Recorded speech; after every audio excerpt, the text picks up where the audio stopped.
All right, everybody. This is Coach Kevin Furtado of the Championship Vision Podcast. I got my assistant coach here, Coach Shobi Young.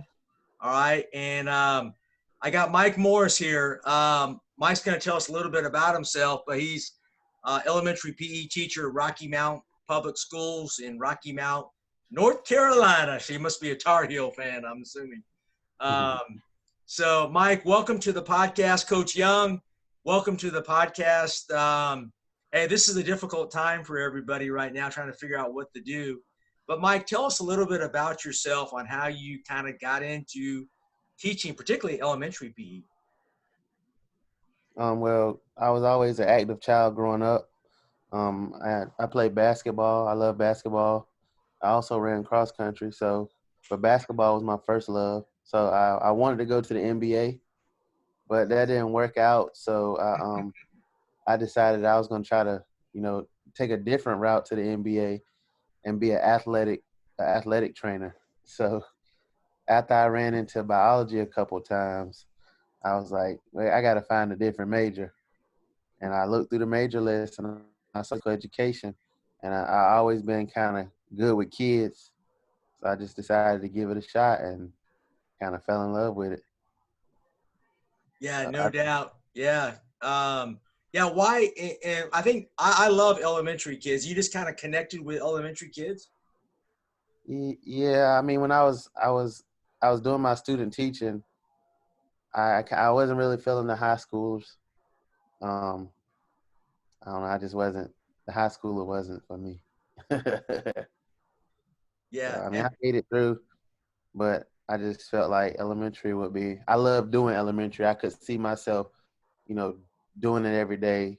And one of the things that I was told when you're trying to find a job is you want to have a job where you enjoy going to work. Mm-hmm. I mean, I like elementary. It was fun to me. So. Yeah. And Coach Young, I know Coach Young played basketball for me. That's how old I am, Mike. And she was a power forward deluxe, man. She was unbelievable. And I'm lucky to have her on my staff. And, we're trying to get her certified, getting her master's, all that. She's trying to do all that. Coach Young, very similar. Hey, you love the little kids, man. She's great with the kids. Tell us a little bit about you. Well, I never thought that I would be teaching elementary kids. I've always said I don't want to work with kids. I'm not good with kids. And Coach Furtado, you had always asked me, I want you to come coach with me. And I didn't think that would come along with me teaching elementary PE. But once I got started, it definitely gave me like a rush. I enjoyed the energy that they brought to me. And it was just a different type of feeling. I definitely can agree with you, Mike, that I enjoy going to work every day. Even on Zoom calls, I enjoy going to work every day. So, yeah. Yeah, and Coach Young, I saw today you had Mike on one of your activities, right? Which one were you doing today for Mike? Listen, for the past 3 days, I have been playing his videos. Man, you're a superstar now, man. For the past 3 days, yeah, they really enjoy the activities. Today we did. Oh man, they're all running together in my head right now. We did the underhand serve with the softball and the basket, and then we did the hurdle one with the shoe boxes, jump over the 3 shoe boxes. We did that one today as well. So they really enjoy that. Mike, tell us about how you created all those, man. Yeah, I love the creativity, man. We love them. Tell us about that. It just kind of started as so we were required when school stopped in the spring. We were required, we weren't really given a requirement. He was just like, you need to you could either send a packet home or you could send something digitally. So we use Class Dojo here. And I mean, it just started as me, trying to find something to send to my kids. And I kind of started just making videos. And once I just started, it's just kind of like, oh, well, we can do this or we can do this. And I try to think, okay, not everybody has, what are things that, all students more than likely have at their house? Right. So what can you use in your house to be physically active with? And I also try to think, how can I make this as fun and as engaging as possible, as well as make it as harmless for the kids and for their parents, because a lot of parents work. I wanted to give them something that didn't take a lot of time, but they enjoyed doing it. So I just started. I just started brainstorming ideas, and I would see something and say, how can I adapt this to use something in the house? Right. It's funny because my girlfriend she's actually my recorder, so she records everything for me She does a on great her, job. on her phone, and it's a tedious process because sometimes we got to do it over and over again. So I enjoyed it. It was kind of it was a thrilling thing, because I would record the video and I'd say, oh, I need to get this out by such and such time, and it just kind of got like, oh, I'm gonna do this, I'm gonna do this, and then just seeing how people were reacting to it and how many students were using it, and going through and reading the comments on YouTube. It was kind of like, wow, this is helping people. This is helping teachers, and kids are actually enjoying it. And that's kind of what, pushed me to keep going. Um, I need to get back to it. Yes, because we're using the videos. Yes. Because Yeah. see, the thing was, I was at home, so I could, and I kind of want to keep it consistent. Like, I'm at school, and it's like, so I mean, maybe I'll get to sit home. Maybe I'll try to do something this weekend because I got some ideas that I haven't done yet. But it's Yeah. funny. It's funny when people tell me, oh, we love your videos, because it's like, I mean, it's just something that just came to my head, like this weird idea. Like, I would never think that a bunch of people would like to, jump over shoe boxes. Who thinks of that type of stuff? You know. So It's great creativity though. And there's a bunch of other like Justin Cahill. I'm sure yeah, you heard his name. There's yeah, so many guys out there that are doing it, and we have to do it now, right, Mike? I mean, we have a lot of kids at home. Coach Young, ask Mike, because we have an equipment. I'm trying to get a PE pack for each one of my PE kids because kids don't have equipment. It's amazing. Well, Coach Young, talk about that a little bit about what's going on with equipment. Yeah, so thankfully we do have videos like the ones that you have, because it's just household items that kids normally have around the house. But there are other activities where we would love for them to have, maybe an actual ball or an actual paddle, or a hula hoop or something, anything, something that you normally would use in PE. So we're definitely trying to find a way for kids to have, just the basic PE equipment at home. That way everyone can, like the kids at home can feel a part, just, along with the kids that are in the gym, because we have both here where we're working. So that's what we're trying to get together now, and hopefully that'll work out. That way everyone can participate with the same activities. hmm okay. Yeah, I know. U.S. Games offers PE at home equipment Mm-hmm. packs. Um, so that Yeah, might be that, something I want yeah. to look into.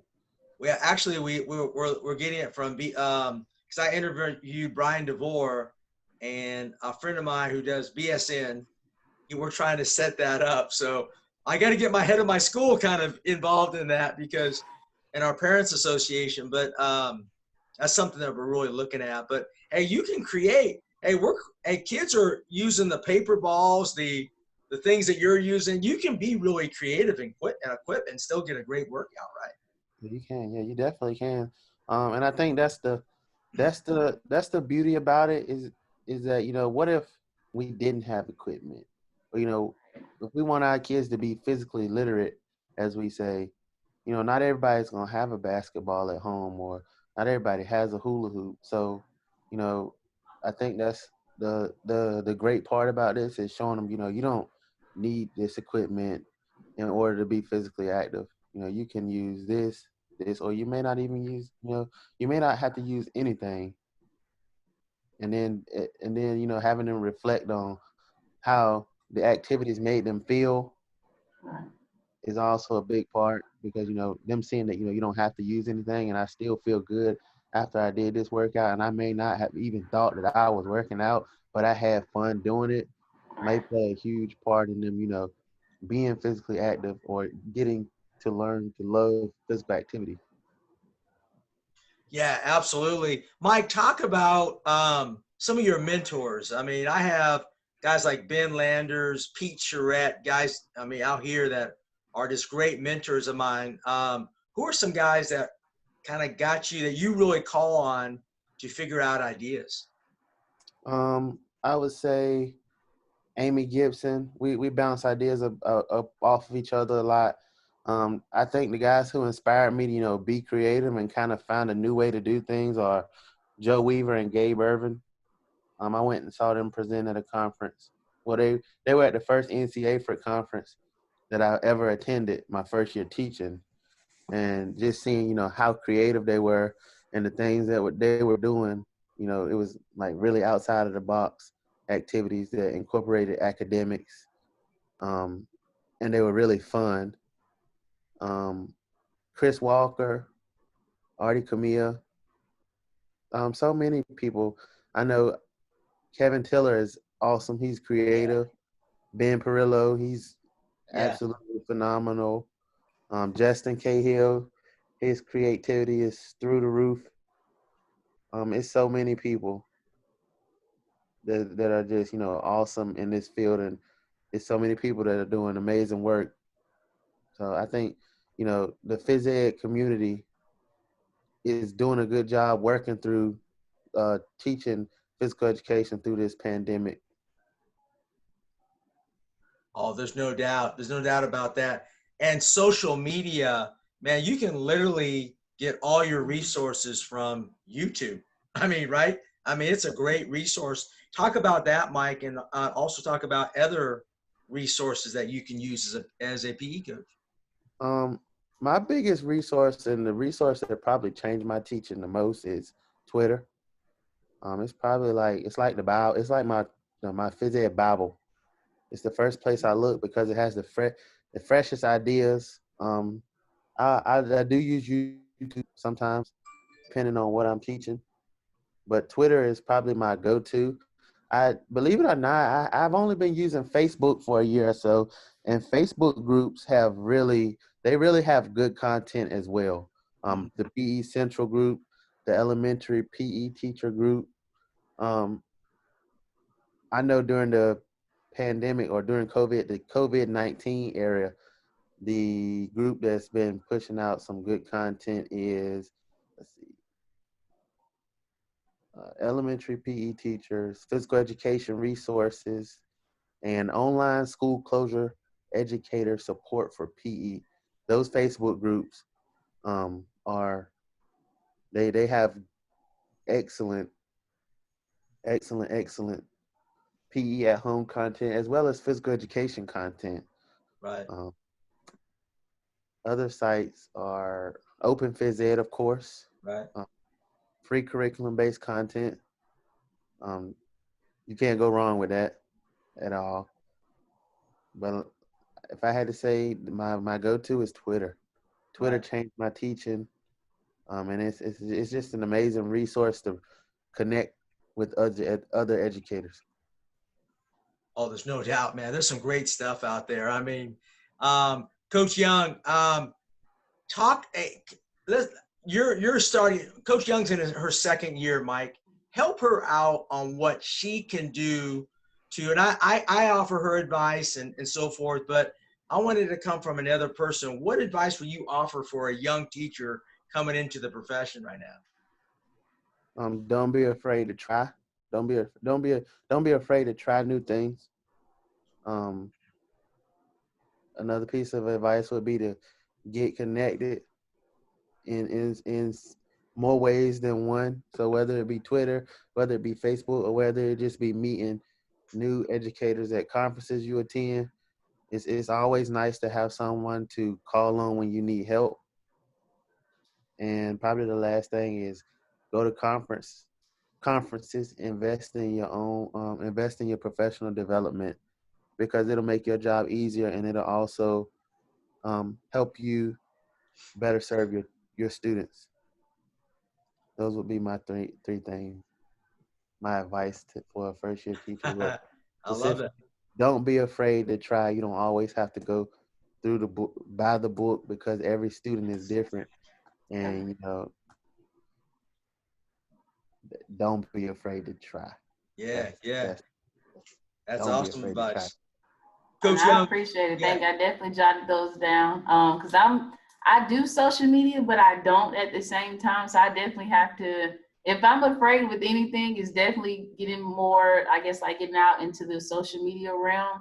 I have a Twitter, but I'm not active on it. I have an Instagram, not active on it. Facebook, not active on it. So, it's just, I have to get back into that to where I can connect with other physical ed teachers. So Now, when you say active, do you mean like using it or just because like it's a difference between being active and just lurking. So my advice would also be to find, because I was the same way when I first started. My mom actually, she's in the digital, she was in the digital education world, and she was telling me to get on Twitter for the longest time, and I wouldn't listen. I was like, I got up there, but it was like I don't see anything up here.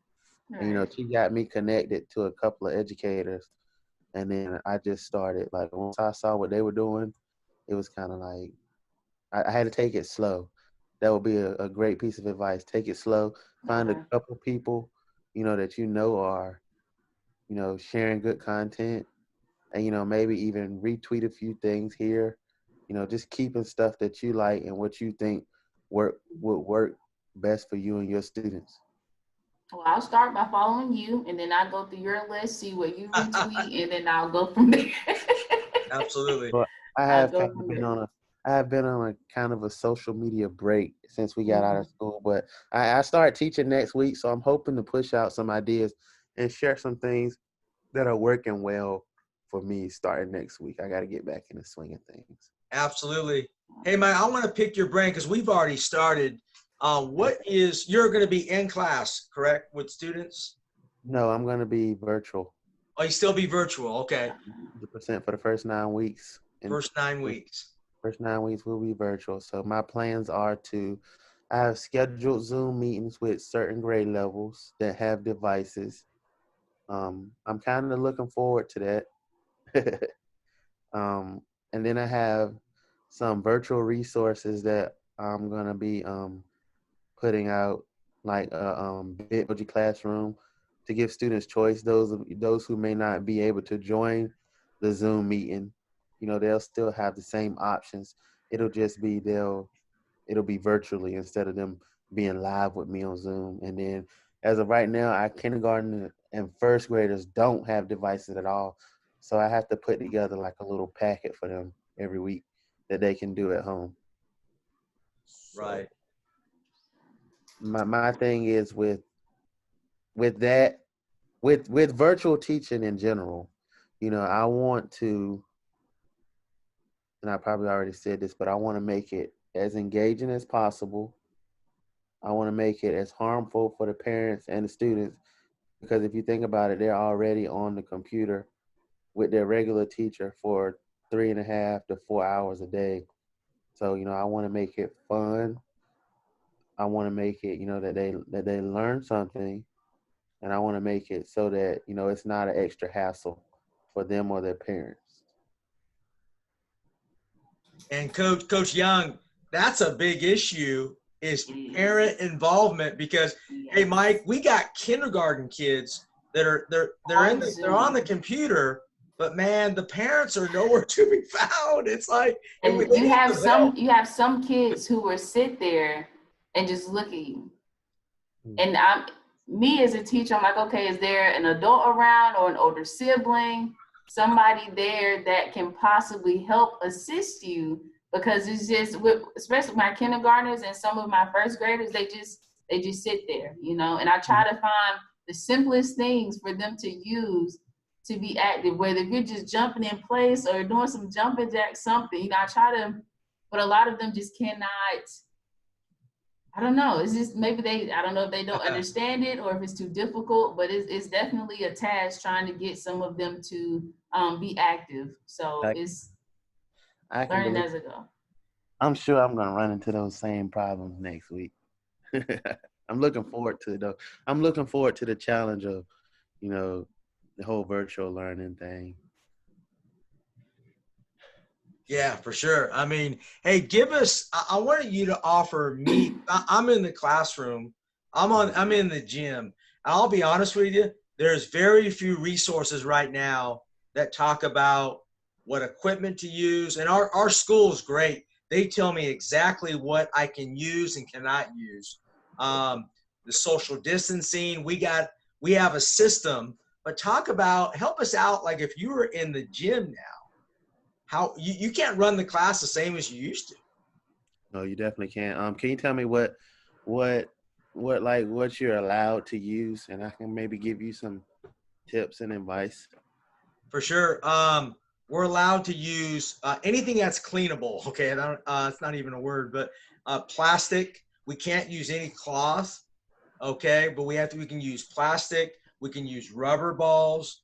But it has to be. We're sanitizing hands probably 2 to 3 times. Like today, I think we had 3 times with my first grade. We sanitized hands. But we can use plastic, and we can use jump ropes, handles, but we cannot use anything that has cloth.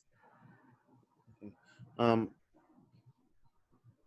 my the first thing that comes to my mind is, a bunch of personal space games, getting students to understand, how we move throughout space, and using those first couple of weeks to set your expectations. So this is how things are going to be, and we're going to practice that until we have it down pat.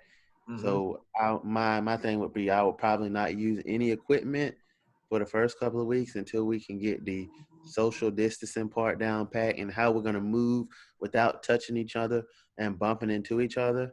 Then when we get to the part where the part of the year where we do get to use equipment, that I would definitely, as far as activities wise, I couldn't tell you what to do in your classroom activity wise. Sure. But I guess my advice would be to, whatever you're going to use, make sure that you take the time to set that expectations and explain to them why we're doing this the way that we are doing it, so that they can have an understanding and that you all can be on the same page. Yeah, I love that. And what we do is we set it up in what we call rainbow. We have kids we already have spots already marked off on the floor. Mm-hmm. So we come in and we show them a motivational videos, our first thing. Then we have all of Mike Giannicola. We have his videos for fitness. There's a lot of great fitness videos. So they do all their exercises in those same spots. And then I go into a fitness challenge. We have a different fitness challenge kind of every other day.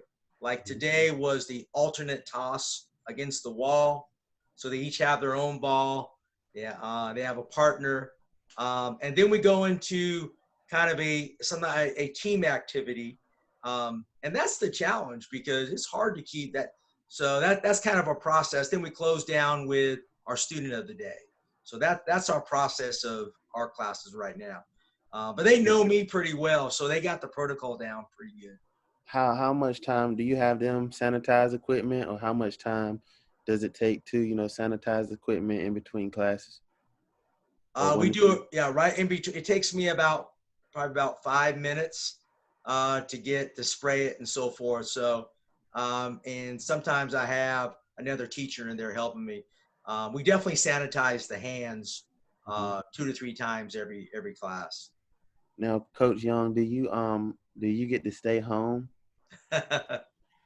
Currently, right now, yes, I am at home because I am quarantined. But I will be back on campus next week, and then so I'll be in the gym, but I'll still have like my main focus on my online kids. So they'll have pretty much my full attention still. But obviously, if he needs extra assistance with the kids in the gym, then I'll be there to help assist him with that. So it's kind of doubling off on both of them. Yeah. Gotcha. Yeah. It's not that easy. We're figuring it out on the run, Mike. I'm sure everybody else is too. Yeah, I think we all are. I know A quote that I heard the other day stuck out to me that we're all first year teachers again. I think Yes, I like that. we're all first year teachers again. So Yeah, absolutely. Hey, at least each other. yeah, go ahead. I said at least us as a phys ed community, we got each other. At the very least, that is true. That There's is no true. doubt.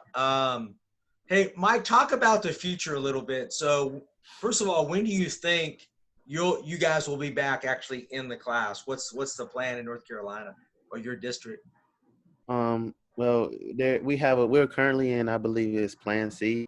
So we'll do 9 weeks and they'll see what it looks like. And then we may do where we start bringing certain groups in. Me personally, I don't think we're gonna go back to school this year, 2020. Wow, wow, I think it'll be 2021, maybe. Um, That's I interesting. see. That's very I, interesting. I don't see. I hope we can return this year, but I'm not sure how that'll work. interesting. Yeah, Georgia. Georgia's wide open, Mike. I mean, everything's open, and we're hoping actually, Mike, this year that we get to play basketball. We have the best basketball team we've ever had here, and we're hoping we can play, man. But it doesn't look good. But So now, one thing that is happening in North Carolina is we are going to start sports. Sports start in November. okay, Not sure how that's going to work online. I'm pretty sure they have an elaborate plan.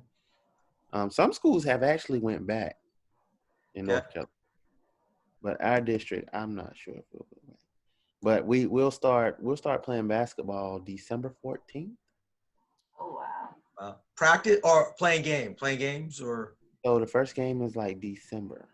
No, first game is in January. wow, man. Wow. So you can start December the 14th, and you got till like the season. You'll play 14 games. I know for sure. High schools will play 14 games, Wow. Yeah. and I believe a playoff. So that they just flip flop the schedules. But I So mean, they already 14. made, yeah, they already made that decision. We haven't heard anything out here. We're We're still waiting. We're still still waiting. waiting. Um, you I know, mean, I'm AAU is going on. I'm yeah, Yep. I Yep. do videography, so I record basketball. So it's a lot of AAU happening, and I mean it's pretty. I can say, I mean, the way they run the tournaments with all the people and how they clear it out. I don't know how that can translate to, you know, high school and the amount of people, but who knows? I guess there's certain liabilities that come with it. That school yeah, system. sure. Yeah, AAU is a whole different. I mean, it's amazing what they're doing right now. That's a whole different podcast right there because Yeah. a lot of high school coaches are upset because all their players are playing AAU and are not being Right. managed. The protocol is not really that good. I don't know what you see. So,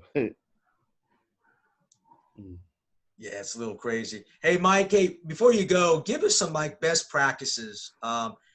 Give us like some like for daily lessons because I know I spent a lot of time, as Coach knows, on yearly planning, daily lessons. Give us some input into what a good PE teacher looks like and how to organize your daily lessons. well, one of getting started as soon as students enter, maximizing that classroom participation time. So my class starts off with an instant activity. As soon as they walk in, they either know to look at the board and get straight to it, or they'll get straight to them. My younger students will get straight to their spot, and we'll do a warm-up exercise as soon as they come in. Another good practice is, helping students understand the why. Why are we learning this? And also help them know, this is how I'm going to know that you've learned it. It makes learning meaningful to them. Making sure you have enough equipment, and that you are, if you're doing a team game, that you are, using small sided games, still, maximizing that participation time, and then, having some way to assess your students, so that you can not only assess them, but assess your teaching. So, whether it be an exit ticket or just, a self check, having some way to check for learning. Those would be my tips for, the best practices that I use. Absolutely. And Mike, your talk, Coach Young is one of the best. She's in charge of my beginning the class. Talk about what we do, Coach Young, because and our exit, we have a student of the day. Our beginning and end of the class is very important. Talk about that if you have any questions for Mike. So basically when they come in, we do have like an instant warm up, as you say. Normally they'll come in and do maybe like 1 or 2 laps, and they'll come sit in their specific spots. Well, now they have specific spots that they sit in every single day. We'll give our class rules, our expectations, what the schedule is for the day. Yeah, and that's pretty much what we do at the beginning of the class, plus a warm up. And then at the very end of class, we have what we call a student of the day. And then I'll just ask questions just to kind of recap what we talked about in class. Maybe if it was an extra class rule, what activities we did, what did you learn through the activities, and then we'll reward the students who, answer the questions correctly or who have, comment to where they remembered something. We will reward them for that. They really do like the student of the day. All they do is go up and sign the board, but they really enjoy going up and signing the whiteboard.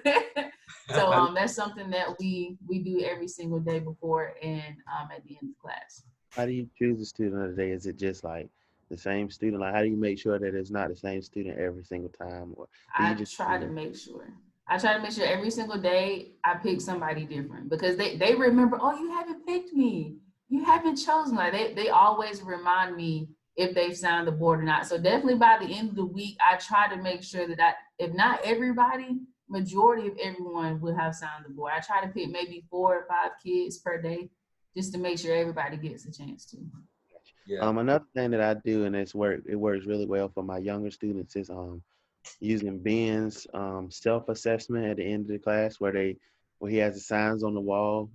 You might not be able to use it now because of a bunch of kids touching the wall. Mm-hmm. Sure. But just having them touch and thinking about how they did in your class today by just simply tapping whether they did a wild job, a good job, or if they Yeah. need to keep trying. Mm-hmm.